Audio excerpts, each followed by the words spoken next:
ôi lên hả đợi nữa mà nói thay vì hàng nhắm chừng ảnh mà đó Erlex today nè bạn mơ tụi ngọc biết tham gia này kìa anh đi kìa chứ anh đi đôi cái chuyện này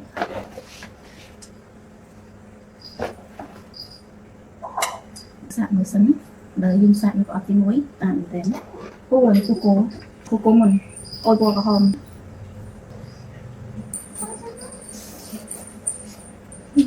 ôi lên hả học về nữa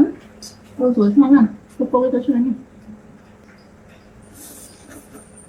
để được không ngon món thường mình em sẽ tham chứ em thì ra mặc có ấp vì ấp bây ấp tại ở cái chuyện ở từ nên chạy cái đầu nhẹ kiếm hơi cái này là có hồng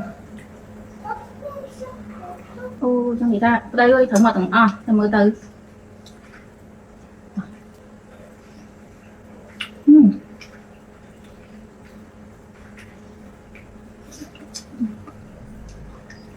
thôi được rồi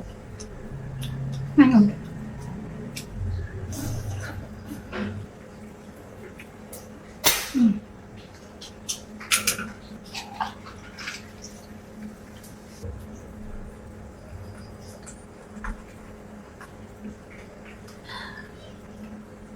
một bịch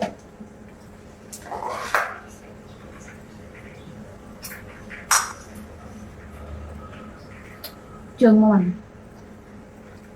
cài của nó cái người nè làm thế đợi nữa còn cái này làm bọn ấy ôi bánh bao sùi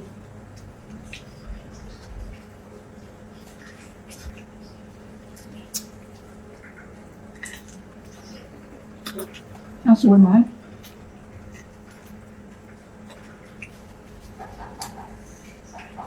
tôi nhận thôi bạn bạn mời này kìa nên cái bạn người kia không nữa thì đấy hay thì mà phải điểm chấm công ty tự sạc là bao nhiêu ở kia ta cần nhớ chuyện đơn cả chương anh mỏng của anh nhàng thảo ấy cứ chương anh chọc chân mỏng từng cô từng chuyện từng chương mòn chấm trong mai đôi chuyện mấy cách từ mỏng bán nữ nhằm chương anh học con Yummy, nhanh